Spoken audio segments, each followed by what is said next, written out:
Welcome to the Calaveras County District 5 Supervisor Candidates Forum. I'm your host, Joel Metzger, and joining me today is incumbent Darren Spellman, along with his three opponents, Steve Kearney, Roy Stockery, and Marty Crane. Welcome.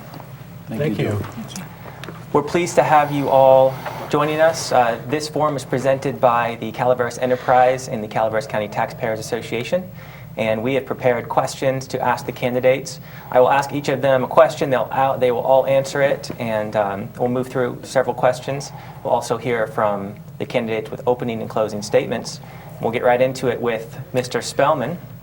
You have 3 minutes for your opening statement. Thanks, Joel. I'm excited to be here tonight. You know, there's not very many times in a person's life when they can look back on the things that they've accomplished and have an opportunity for other people to know about it and appreciate it. You know, oftentimes we shy away from tooting our own horn, and I'm no different in that respect. But every 4 years when politicians stand for re-election, their records are checked against them to see what it is they did or didn't do. And I'm proud about my record that I've developed over the last 4 years. And I'm excited to be here. I'm excited that I'm the only candidate on this panel, as well as the Board of Supervisors, that shares the seat in the county that was elected by over a 20% margin. And I'm very excited to see what we can do this time around. Thanks, Joel. Thank you, Darren. Steve? Thanks, Joel. I've been in the Calaveras County for over 20 years now, and most of which has been spent living in Rancho Calaveras. I grew up in San Joaquin County, and you might say I've enjoyed the wide open spaces here almost all of my life. I worked in private business for 30 years with Long's Drug Store Incorporated, almost to the day that they sold their business to CVS. I had a lot of experience in corporate as well as site management, and enjoyed most of those years and was glad to spend the last 13 of them in the Valley Springs location. My goals for the role of county supervisor are to bring economic vitality back to the area. I enjoyed it when I was working, and I know it's possible.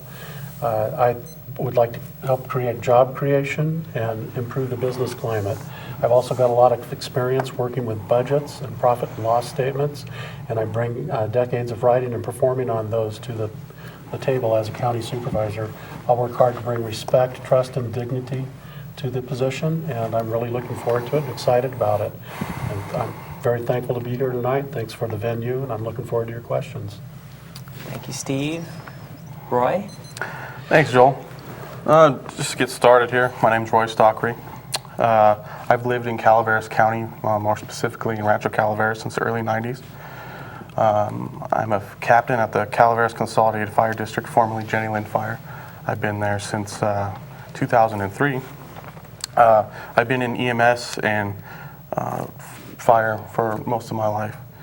I'm not a politician. I never aspired to be one. But leading up to the election, I felt like there was a lack of leadership in the candidates that were running, and I decided to get involved. And Thomas Jefferson inspires a lot of my thought, and I study his writings. And one of the things he said is the only way a tyranny can get hold in society, and I'm paraphrasing him here, is for people of good conscience to stay silent.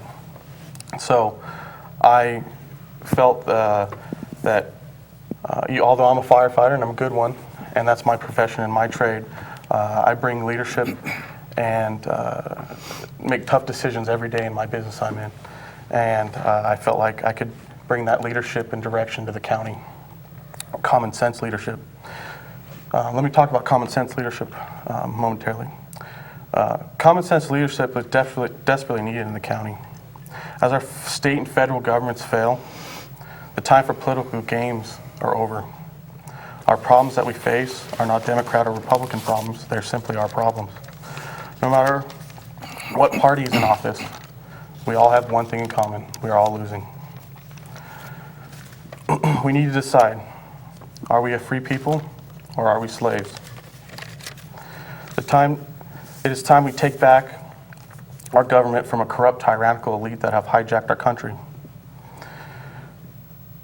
The road ahead is a hard one, and we have many obstacles in the way. But the fight starts right here in our county, and that's why I decided to run for supervisor. Thank you. Thank you, Roy. Marty? My name's Marty Crane, and I'm running for Calaveras County District 5 Supervisor because I want to preserve our rural quality of life in this beautiful place that we all live, and because the district deserves a supervisor who listens, responds civilly, and acts responsibly. I retired from 20 years in escrow in Orange County. I know escrow, I get real estate. I served on the Women's Crisis Center and Prevent Child Abuse Council boards. I worked with others to form our Valley Springs Youth Center, of which I am still highly involved. And I've worked with others to develop the Master Gardener Student Garden program. I've been embedded in my community for over 20 years in one way or another. In 2002, I took over the day-to-day operations of the Volunteer Center, which has connected me with a broad cross-section of our population.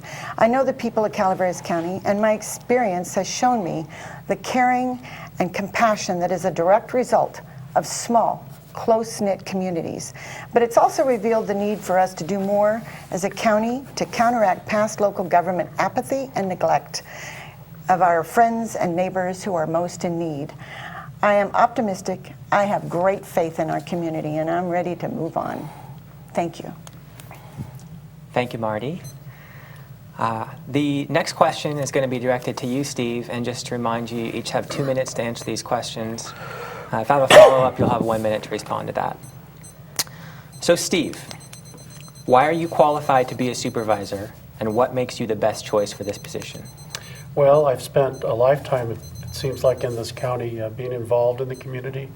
I have a lot of experience working with the numbers in a business experience. I understand opening up new markets. I understand what it takes to stay in touch with the community. Some of the first projects that I ever became involved with remind me every day that I was there with them, such as the playground equipment up at the Jenny Lynn Park, or the continuing fireworks that go off over New Hogan Lake. And I love where I live, and I have been able to give back through community involvement, and I'm ready to take it to the next level with the county supervisor's position. What specifically inspired you to run for this position? Well, when I moved here and managed the business for Long Strugs 20 years ago, we worked hard and we really enjoyed some economic vitality, and I'm just not seeing that now. So I know it's possible. The same population or even greater is here than it was 20 years ago, and I know what I was able to get then, and I'm not seeing it available now, but I do believe that it's here, and look forward to creating it for the people that are here. Thank you, Steve. Same question to you, Roy, and I can repeat it if you'd like me to. Go ahead. Why are you qualified to be a supervisor, and what makes you the best choice for this position? Well, I'll tell you, like I said before, I'm not a politician. I know there'll be a learning curve, learning the job, but I'm a fast learner. And basically, I compare what I do at the firehouse to what you would do as a supervisor, making decisions, representing your firefighters. I'm also the president of our Firemen's Association. I've experience in representing the needs and wants of my firefighters, and that's what I'm going to carry over into the county. You're a representative, bottom line. You can't create opportunity. You enforce, I swear allegiance and enforce the Constitution and the Bill of Rights. That's what creates opportunity. The outline that our forefathers laid out in front of us has made this country the most successful country in the world's history, although our population is relatively small to the rest of the world. And if we want to get back to a prosperous country, a prosperous county, a prosperous state, we need to fall back on those values. Less government, less taxes, less fees, less government involvement in people's lives. That's what's going to make us successful. Me, I'm going to represent the individuals and what they need, what their wants are, and that's how we're going to be successful again. I'm not going to come to you and tell you, instruct you what to do with your property, what to do with your resources, what to do with your money. I'm going to be a facilitator of the money and be a good steward of your tax money and do whatever I can to lower that during these hard economic times. Right. The position of supervisor is arguably a very complicated one if you truly understand the issues. What have you done and what do you plan to do to prepare yourself to be up to speed when you took office if you were elected? Well, I think nobody in the county government or sitting at this table could say that they know everything there is to know about being a supervisor or all the ins and outs of the government. I mean, there's been people that have worked here for 20 plus years, and there's no way I could get their knowledge overnight. So the best way to be a good supervisor is to know when you don't know the information, be able to go to your people and ask direction, go to people in the community, such as if a drugstore wants to come into the community. I don't know anything about drugstores. I'm going to go seek out a gentleman like Mr. Kearney here and say, hey, can you come and instruct the board on what's the best way to for these drugstores to come in, or install on a sidewalk. I know people in the community that have worked in the construction and planning field, and I will seek out their help. Basically, it's just common sense. We need to get back to common sense leadership. Right now, it just took us, excuse me. Yeah, we've got to cut you off, sorry. Yeah. Marty, same question. Why are you qualified to be a supervisor, and what makes you the best choice for this position? The position of supervisor is a heavy responsibility, and we take it too lightly many times. It's very serious business. You're right, there is a heavy learning curve. And to shorten the learning curve, one must step up and apply themselves, pay attention long before one decides to run for office. To that end, I didn't know at the time that I was going to be sitting here, but I wondered. I have attended every single 5-day preliminary budget hearing, which are, they used to be 10 days, every single 5-day preliminary budget hearing since 2002. So I have watched all these different boards over the years, how they handled the budget. They handled it a little differently, each one, but basically for the most part, they took the advice of the experts that we pay our tax dollars to employ. And each year they come and they say, this is our best recommendation for the county, and they may tweak it a little bit, but pretty much they took their advice. The last couple of years we've played some politics with our budget. There is no room for politics in our budget. And I've also, when I took over the day-to-day operations of the Volunteer Center in 2002, I went out looking for resources on behalf of our frail populations, and that led to one meeting after another, to the 20 to 30 meetings a month that I attend, which has informed my understanding of the county government, and the departments, how they work together, and I think that has put me in a unique position, that and being involved with the Volunteer Center. Just to follow up with you, there are others at this table who have attended pretty much everything you just mentioned. What makes you the candidate that people should vote for in this election? Because I've been doing it since 2003, 2002, around that, and I've been uniquely engaged in meetings across the board with behavioral health, with mental health, with the in-home supportive services, the AB 109 early prisoner release, ever since day one. You can't know what happens and how you get to a specific decision unless you've been in the room and been part of the conversation. The minutes just don't tell you that. Thank you, Marty. Thank you. Mr. Spellman, Yes, sir. what makes you qualified for this position, and why are you the right choice for this position? Well, I'm definitely qualified because I've held the position for the last 4 years, so that goes without saying. However, you know, in regards to some of the things that were mentioned by the candidates before me here, Mr. Kearney talked about jobs, economic vitality, and other things. We have the ability to dig ourselves out of the hole that we're in financially in terms of creating jobs and revenue. There's no doubt about that. And I've got plans that I've been working on for a number of years for that. In terms of leadership, which Roy talked about, I have a letter here dated March 27th from Congressman McClintock, who is our congressman and quite a leader in his own right. And he says, "Dear Darren, I believe that you and I share in common a goal of restoring those uniquely American principles of individual liberty, constitutionally limited government, and personal responsibility that are the cornerstone of our nation's prosperity, strength, and happiness." He goes on to say, "I would be truly honored to have your endorsement for his re-election this year," in which I will be giving my endorsement to Congressman McClintock, as he will for myself. That's leadership. People that are willing to take a stand and sometimes do things that may be unpopular, but are the right thing to do. In terms of preserving our rural way of life, Ms. Crane mentioned something about that. I'm proud to say that as a member of the current Board of Supervisors, I voted not once but several times to keep the Williamson Act intact for rural agriculture in our county. Some of you may know, you may not know, the state ended its subvention funds during the Schwarzenegger administration, and that hasn't changed.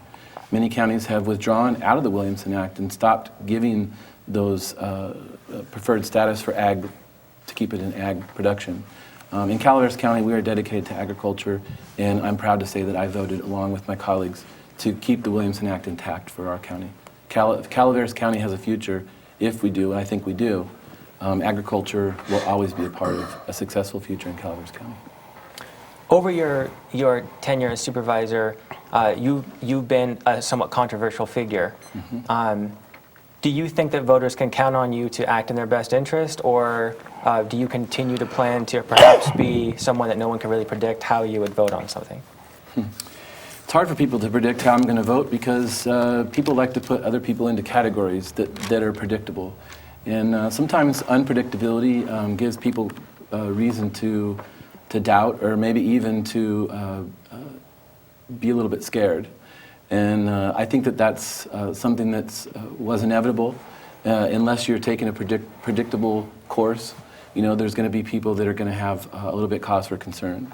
But I think that my record of voting speaks for itself, and that's what the bonus that you have as a candidate who's already been in office. They can look at your voting record, not just what you say. So I think my record speaks for itself. And not to mention the fact that I alluded to earlier, we won the current district with 20.1% margin in the 2010 election. And some people may know, Ms. Crane started a recall on me. It wasn't successful because those people were not convinced that though I have a little bit different way of approaching things, they understand that I'm honest and that I'm consistently going after the best things that are necessary for my constituents. So. Thank you, Mr. Speller. Yeah. Roy, coming over to you with the next question. If you are elected as District 5 Supervisor, what would your top 3 priorities be and why?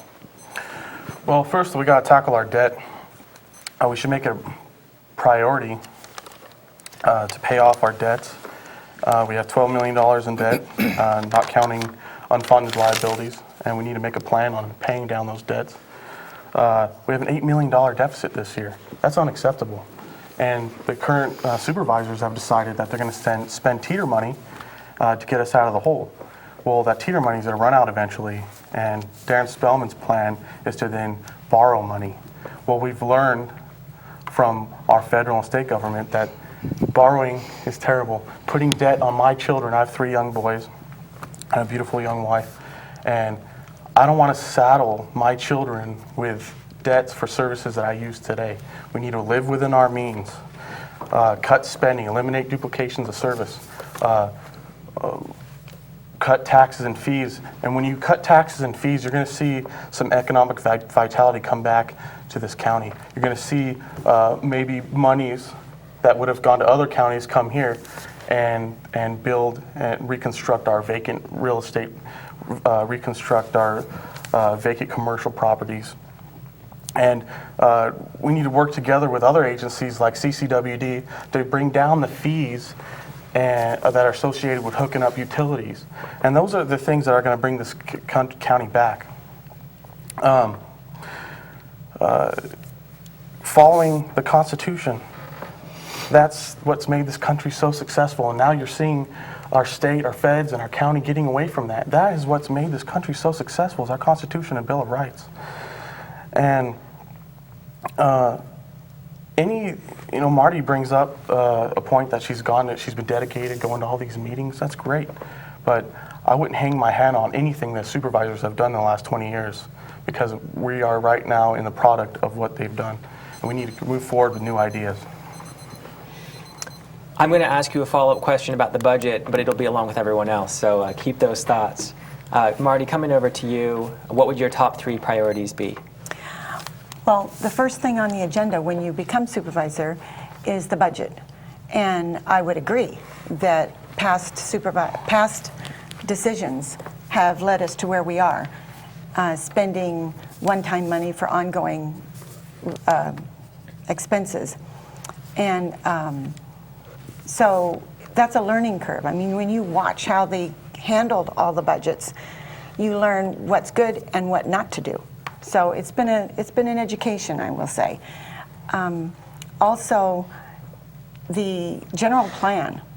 If investors and others wanting to come here and spend their money, move here, they come for a variety of reasons, but ultimately they stay because we have a plan for the future. So our general plan is essential. And I would advocate for the inclusion of our community plans, because that's the voice of the community, of the people, and the volunteers. And excuse me, is the time over? It is, and I'll just ask you a I'm follow-up sorry. right on that same I'm sorry. point. Would you advocate for including those community plans before the general plan is updated, or adding them after it's approved? It would be far too expensive afterwards, because they would all have to have special EIRs, and that's very expensive, all the studies that need to be done. And we were told in 2007 to go out, all the communities, to go out and create our community plans, which we did. And without the community's voice in the general plan can't possibly be supported by the community. A lot of promises were made by to the people that bought property in Rancho, and those promises should be honored. So Marty, I would work just to quickly, include that. I heard budget, general plan as your top 2, but what's your 3rd priority? Just a real quick answer. Our citizens and our frail populations, and the many populations that are not represented because for one reason or another, they can't get to the meetings, they're working, they're disabled, whatever. Thank you. Thank you. Mr. Spellman, what are your top 3 priorities if you are elected? Well, I do have 3 top priorities. I haven't heard 3 priorities from people so far. I've heard that aspersion cast that I want to increase our debt, which is not true. I think we want to stick to the facts here tonight. That'd be nice. My first priorities would be to, number 1, create jobs. Number 2, reduce taxes. And number 3, ensure that we have a first-class public safety program that includes law enforcement, fire and safety, and emergency medical response. Those are the top 3 things that are on our constituents' minds, regardless if you're talking about District 5 or anywhere else in the county. Those are the top 3, and so therefore they are my top 3 priorities. Thank you, Mr. Spellman. Steve, what are your top 3 priorities? Well, I said that when I opened up, and I'll stick with that again. My top 3 priorities are my top 3 goals, and that would be to restore economic vitality. I know it's here because I've experienced it in the past through job creation, and I also want to improve the business climate. I bring a lot to the table for the budget, and that would be my top priority, to work hard on the budget. I do think that everything has to be on the table with the budget, but I'll agree 100%. Public safety is something that has to be preserved. And I'm going to work hard to, my other priority is work hard to be in the community and bring respect, trust, and dignity in my performance to the community so that they can talk to me going forward. You mentioned public safety must be preserved. Is that a zero cuts to public safety stance or just support of public safety? It's just support of public safety. I don't believe it's a zero public stance to cut it. And when you talk to some of the candidates, I don't believe they think that either. But we have a lot of opportunity to go forward and look at specific things that maybe can be lessened. I would like to keep boots on the ground in the community like anybody, and also work on our fire safety in the county. And there are a whole lot of other things that fall under the public safety moniker that can't be neglected. Marty, coming over to you for the next question. Everyone has mentioned the budget deficit of about $8 million, and it's no secret that that's perhaps the most daunting challenge that the county faces right now. I'm very curious to know why you think we're in this situation, and if you were elected, give me some actual solutions to how you would personally work with the board to get us out of this situation. Well, I think we all know that we are in this because we spent one-time money, teeter funds and carryover funds, for ongoing expenses. And then every time the experts in our community, our accounting department, come and give us suggestions, we tend to not take their advice. And it's not something we're going to be able to jump out of like we kind of jumped into it. It's something that it's going to take some time to evolve out of it, and it's going to be slow, and it's not going to be pretty. We are not there to make friends, and we're not there to make just the easy choices. So I asked for specifics. I know you said not making easy choices, but could you give me, what would you actually do? Well, for instance, Roy mentioned the fees. We're currently looking at the fees. They need to be only what it costs to provide the service. But there are times when we provide a service and there is no fee, such as at the fair. We need to look at that. And we all love the fair, but when we're looking at $7 million in the hole, we need to look at everything. And that's where we would start, with those fees. And also the community. I just want to say that because of the deficit where we are, everything that we see in the community is going to take a different look. And all the volunteering and all of the community efforts in the community are going to require more. And we can do that. I've watched us do it. We can do it.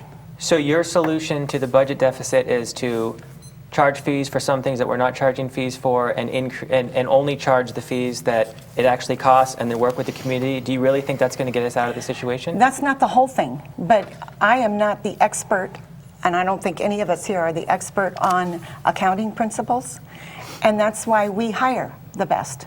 And that's why we have people who have been with our county for over 25 years.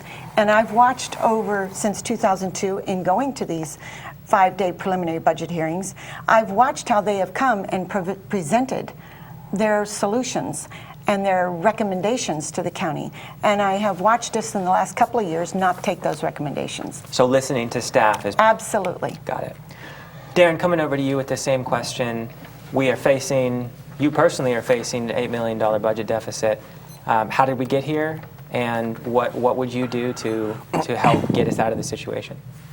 Well, I think it's no surprise the way that we got there. It is not unlike even your average home budget. I mean, when you spend beyond your means to pay for it, someday you're going to have to pay the piper. So we're at that day. We do have enough money to make it through this year into our next budget cycle based on one-time money, which Marty alluded to earlier. However, this is the end of the road. It really is the end of the road. And so, she's talking about it's going to be slow, it's not easy. That's easy to say based on past experiences, but I can tell you that I've been working for the last 3 years on several projects that could solve our financial issues within 5 years of implementation. And so based on having those plans in place and contracts signed, you can borrow money, which Roy alluded to, not increasing our debt, but once you have means of revenue and you've inked the deal, so it's going to be done, it's just being constructed, say like some kind of plant that's creating something, then you can borrow short-term to pay for that increased revenue that you're going to have. And that is a real solution, not just shop talk. What are these projects? Well, there's a lot of different projects. It just depends on the public's willingness to stomach them. There are some things that people have, been shy towards, and one of those things is our landfill. Our landfill is an asset that the taxpayers have been paying for a long time. In fact, the county is looking at increasing the amount that our taxpayers pay for the landfill from $150 to $200 a year on their assessment, which would increase it another $800,000 a year. That's something that we can utilize actually as a revenue generator instead of a tax burdener on our citizens. One of the other things that I've been working on is helping to utilize the huge gas line that comes into our county that was once used for prosperity at the cement plant. That gas line is still available, it can be used. Our former planning director, Rebecca Willis, before she came to Calaveras County, was in the city of Clayton. They developed a gas-fired electric generation plant that is being constructed as we speak. It's a $500 million project. Just the project completed alone, the taxable value of that property will increase because of the $500 million that are being invested in capital funds. The city of Clayton will receive $4.9 to $5.5 million a year from now into perpetuity as long as that plant remains in the city of Clayton and it's running. Those are things that can get us out of the hole if people are willing to stomach it, and I do have plans. There's many, I just don't have time. Okay, and you just give me a 20-second answer on this one. All of those will not affect this budget cycle. What are you going to have to cut employees? What are you going to do to get us out of the current situation? These are all long-term things. What do you do now? It's not what I'm going to do, it's what the board's going to do. Well, but many people want to say, I'm going to do this or I'm going to do that. But let's just be frank. I'm one of 5 people. So whatever I'm going to do is almost inconsequential unless I have another 2 people that are willing to go along with me. I'm going to do what has to be done to make this county financially viable. Let's just put it that way. Okay, Steve, same question. We're in a bad budget situation. How did we get here? What would you do with the help of the board, as Darren mentioned, to get out of this situation? In the current one? The current Is situation. what you're asking for. Well, obviously, how do we get here? We have revenues that have not gone as high as our expenditures, and it's chewed up what we did have. We really have got to not use our reserves. I know that they have a plan to do that. If we're going to do that this year, and that is the decision to use the reserves to go forward, then we must have a strategic plan on how we're going to stop using those. And I don't know that there is a plan right now. What I would do is if I have to agree to use some of what's sitting in the teeter fund, and I really don't like that idea at all, then we've got to sit down with a plan that says, how are we going to not use that? Any good business is always going to have a plan when they're changing their structure radically, and that has got to be done right here. There are a lot of things that need to be done. We need to take a look at the structure of our appointed departments. I'm not saying lay off anybody. I'm telling you that we have got to overturn every rock and look what we're spending things on. Sometimes we take grants, for instance, and then all of a sudden a $100,000 grant turns into $200,000 expenditure. Well, we've got to think about all of those things before we do that, because there frankly just is not the money sitting to make those mistakes anymore. How did we get here? We spent more than we took in. And just like when you're at home, if you don't have a dollar coming in, then you can't spend $1.10, and we've spent the $1.10. You mentioned that you'd like to see a plan that would get us out of this, but I was hoping for maybe some specifics or how you would actually, you personally, if you put thought into this, have you have any solutions or some suggestions other than maybe writing a plan? What would be in that plan? Well, there's a lot of things. I mean, revenue coming in, maybe some of the sources that they haven't considered completely yet, like we've got a jail. Are we going to be able to use part of that jail for extra bed rental to the other counties, and that throws revenue in? We also, we're going to go through a tour in the jail in the morning, and what I understand is that there's quite a bit of extra space to develop for it.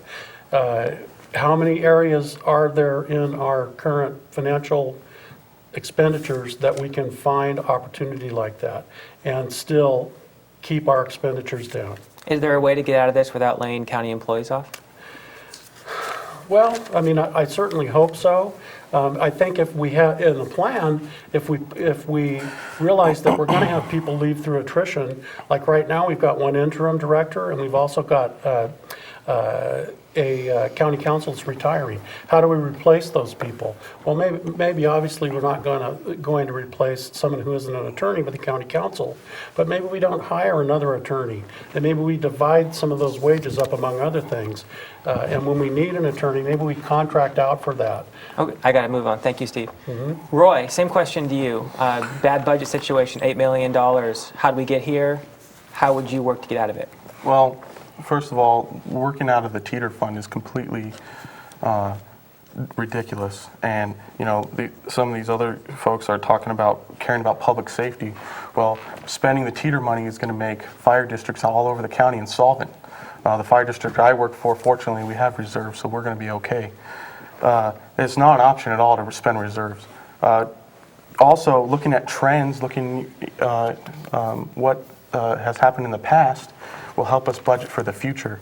So all these years, the last 4 years in particular, when we're having $2 million shortfall, $4 million shortfall, $7 million shortfall, $8 million shortfall, we should have planned for that and cut spending immediately. $8 million is going to hurt a lot to cut out of the budget, but we need to do that. And we do that by eliminating duplications of service, common sense spending, eliminating nice-to-haves in order to have the need-to-haves. Now, what's a nice-to-have, what's a need-to-have? It's a broad spectrum of things. It's nice to have a big county workforce. And I don't want to see anybody lose their jobs. That'll be my number one priority. The last thing I do is to lay off people from the county. But everything needs to be on the table to stay within our budget. And the reason for that is piling on debt or making other county entities insolvent is completely unacceptable. My children are not going to pay for what I'm living today. And common sense cutting, such as maybe the county employees don't get to take cars home at night. Maybe we need to trim our motor pool. It's a nice to have. There's other things too, like contracting with CAL FIRE dispatch for dispatch for the county. It's a nice to have. It was nice to have 2 dispatches: sheriff dispatch, fire dispatch. Maybe we need to consolidate those and stop giving money to the state of California. They get enough, and bring that money back in and reel it in. And that way the sheriff's department can put that money back into their operation. The agency I work with, we haven't bought a new Type 1 firefighting engine since 1994. And the reason for that is because our revenues have been down. Maybe in this hard economic times, we don't buy new cop cars. It's a nice to have. Maybe there's counties all over the state that go out and they buy used black and whites from CHP auction. They make those work for a couple of years, and that's what we do at my agency. Everything's on the table. Just to get some detail here, you've mentioned some solutions that would save a few $1,000s here and there, maybe a couple $100,000. We're talking $8 million. You don't want to spend teeter funds. That's one of the big chunks that actually might make a dent in this. I don't see a solution to what you just said. When you do a broad cut through all the departments and use common sense as well. The supervisors currently say, hey, let's just do a 10% cut across the board. Well, hey, maybe someone needs a 10, maybe someone needs a 5, maybe someone can get a 30% cut. Those are things we need to look at. You know, if we have to lay off people, that's what we have to do. And that's a big, that'll save a lot of money. And I don't want that to happen, but that has to be on the table. Also, cutting out waste, fraud and abuse, going through the whole budget looking for waste, that's going to help. Everything is collectively will start saving money, and I hope the other 3 candidates do the same thing. As a good faith, I'm going to cut my wages if I get hired by 25% and deny any benefits. And I know that's not a lot of money in the broad spectrum of costs, but that's just showing good faith that, hey, I'm going to start with me.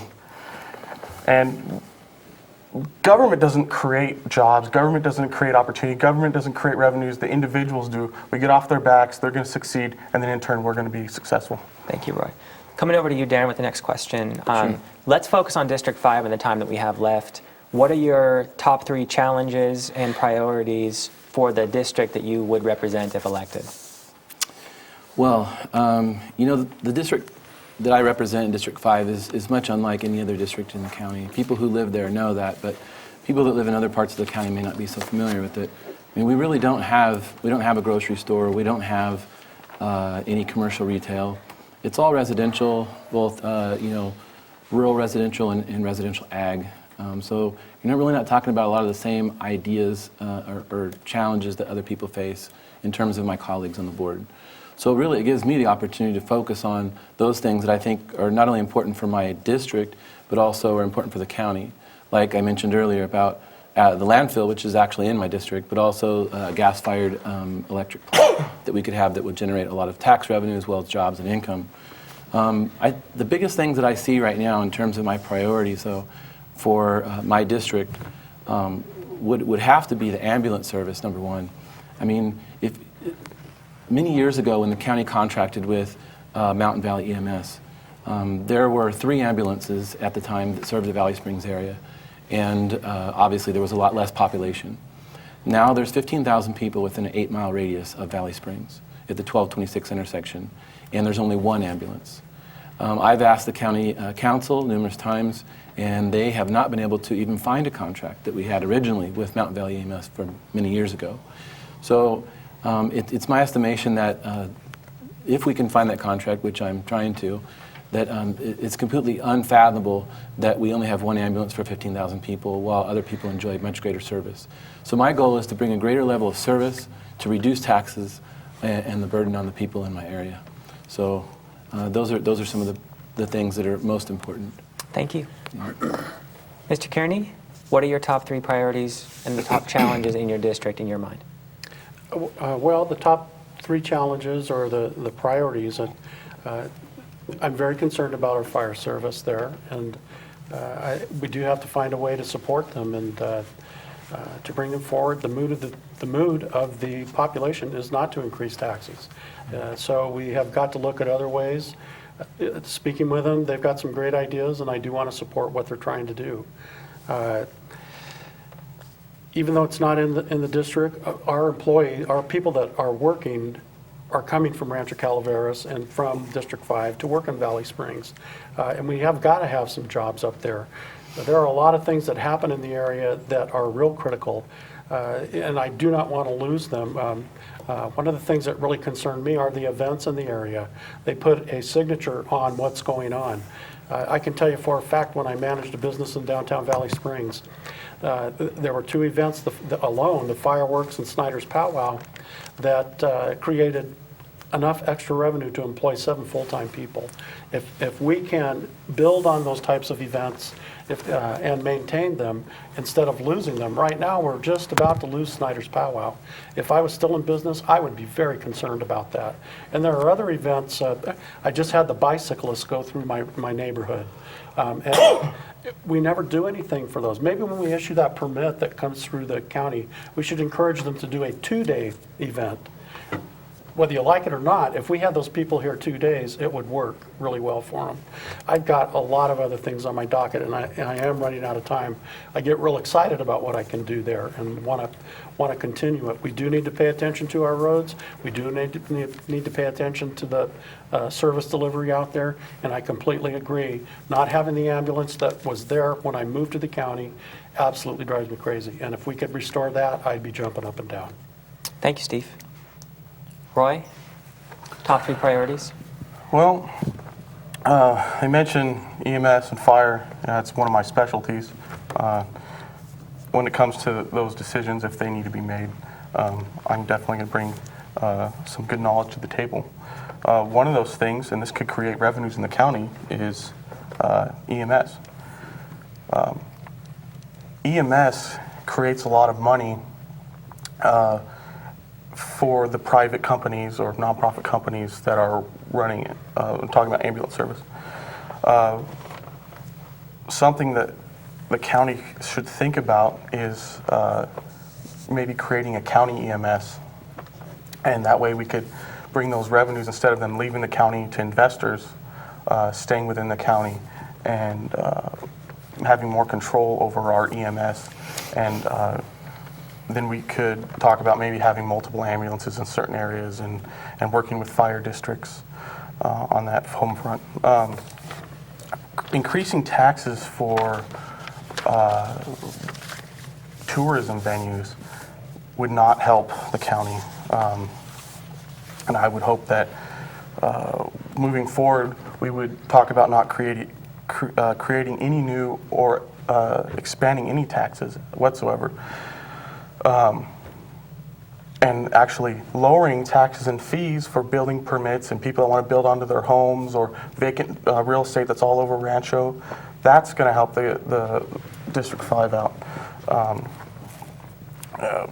When you tax an event or you tax tourists, it's a tax on the merchants. Because if someone's going to come to your area and spend, let's say, $100, and you put another $10 fee for the second day, or what have you, that $10 most likely, if they were going to spend $100, now they're only going to spend $90 with the merchants. So it's a tax on the merchants. Taxes are not good. We have enough from the taxes and fees. We need to get away from those. Thank you, Roy. Marty, your top 3 priorities for District 5? For District 5 and countywide across the board is emergency preparedness. I've been involved with this for 12 years. We're currently duplicating CERT, which is Citizens Emergency Response Team training across the county to support each and every fire department.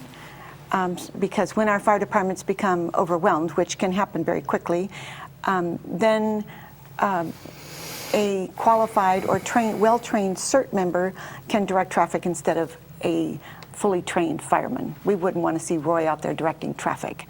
You know, we'd rather see a CERT person out there. And but anyway, so we've been working quite diligently over the last 12 years or so for CERT, Red Cross. We now have 75 trained Red Cross volunteers in Calaveras County, which is more than all the 5 surrounding counties, including Sacramento. So we are prepared. It's not if we will have an public emergency, it's when. And being prepared can help us prevent an emergency from becoming a disaster. That's a huge drain on our community resources. Second falls in with that is public safety, and that involves not just the Sheriff's Department, but the fire departments and our hospital and all our health communities and public health, all working in harmony together. And we've been working together. This is one of the 20 to 30 meetings, several of them that I attend, working to prepare. Saturday, the 12th, I believe that's the day after tomorrow, we're having a huge disaster drill. Again, we do this every year, and each year it gets bigger and more involved. We'll be addressing the big gas line that was mentioned earlier. My third is the vulnerable populations. They are invisible because no one sees them, because for one reason or another, they cannot leave their home. Thank you, Marty. We're going to do a lightning round because we need to give you time for your closing statement. So I'm going to come over to Steve. Would you have supported or voted against the rezoning of the medical marijuana dispensary in Arnold at the last board meeting?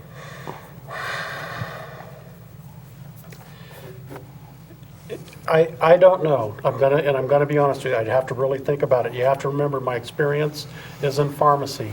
I believe a physician should always be involved in the prescribing of drugs. Would I have voted for it?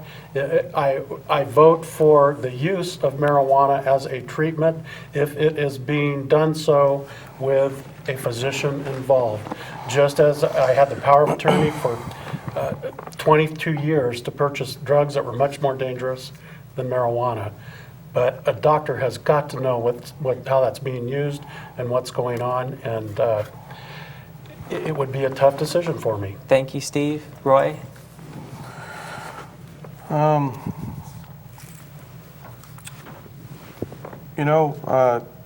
don't do prescription drugs or any kind of drugs, and I think it's hurtful to people's lives. And I guess there are some beneficial properties to marijuana. There can be, but honestly, I don't know a lot about it, and I don't think I should be making a decision for somebody else that's running their business. If it's illegal in California, then we need to keep our hands out of it and let the state deal with it. If it's legal, we should just leave the private property owner, merchant, alone and let him run his business. And until legislation comes to change that, we should just leave that alone. Thank you, Roy. Marty?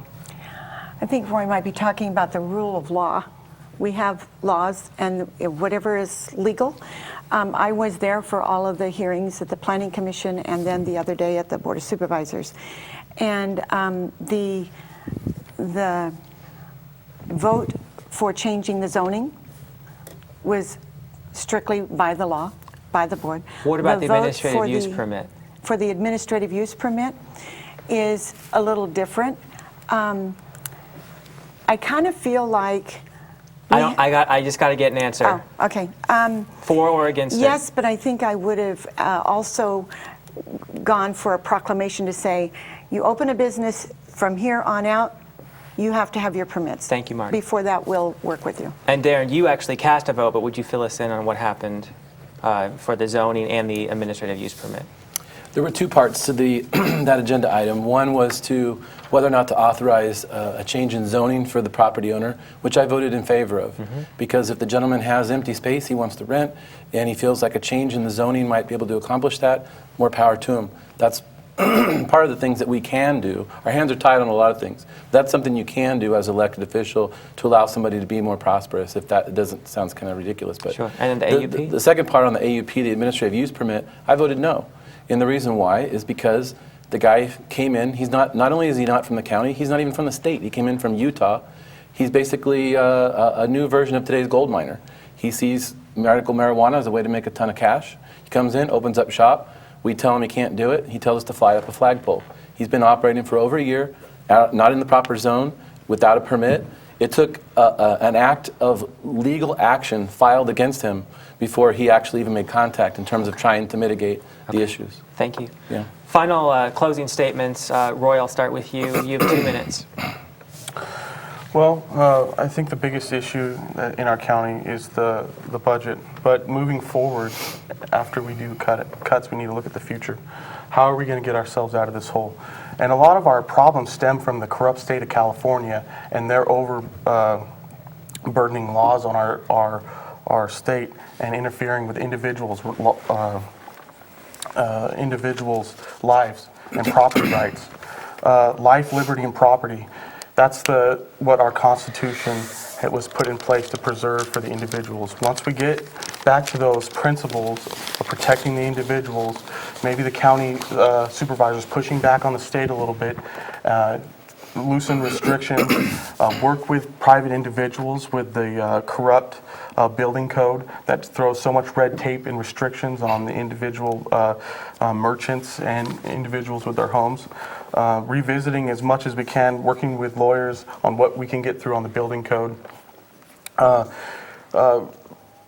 Just creating an environment of freedom in where a state where that word is disappearing rapidly. And when we do that, when we make an environment of freedom and less government interference and taxes in this county, you're going to see an economy that booms.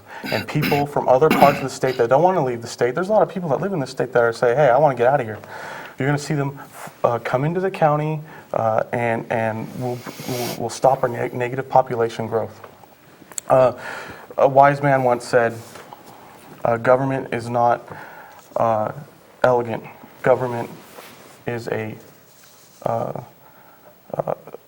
fearful servant. Or excuse me, government is not elegant. Government is a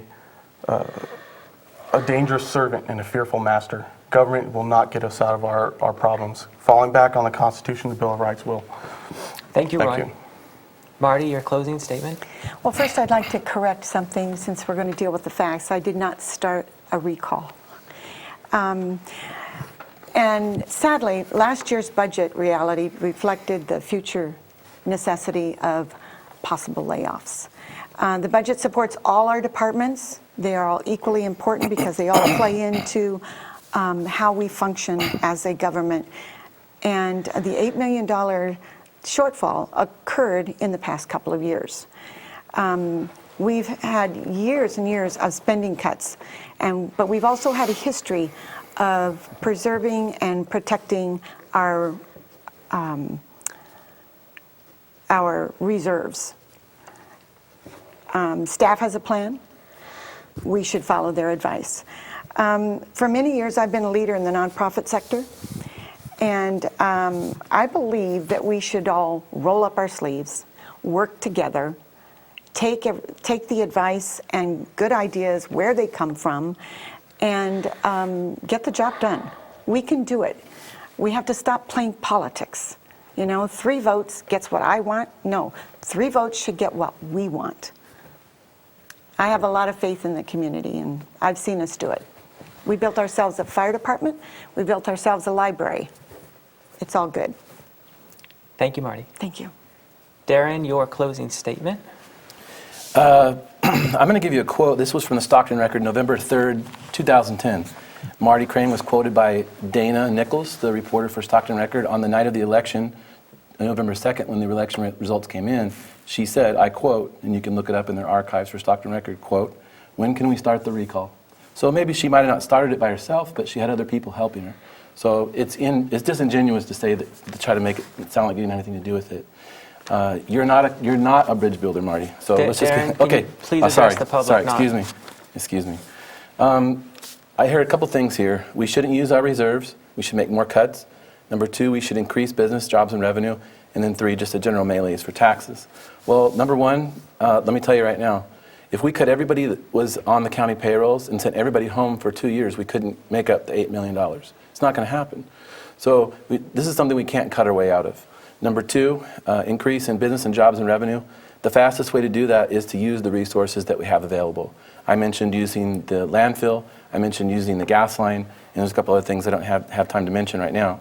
However, those things can be used. Those are things that we already have. Those are things I've already been working on and putting things in place. This is something that could be implemented in my next term if elected. Number 3, taxes. Part of our taxes, I also talked about part of that landfill was a double-edged sword.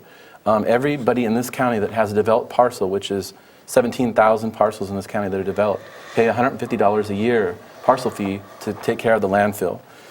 If I was reelected and we were able to institute the plans that I have been putting in place, laying the groundwork for in terms of generating revenue from our landfill, the other side to that is we could also reduce the amount of money that 17,000 parcel owners pay in this county. They're talking about going from $150 to $200 a year, increasing it by $50. I'm talking about negating it, making it zero. Every person that owns a parcel in this county would save $200 a year if I'm reelected and I'm able to put that plan in place, which I believe I can.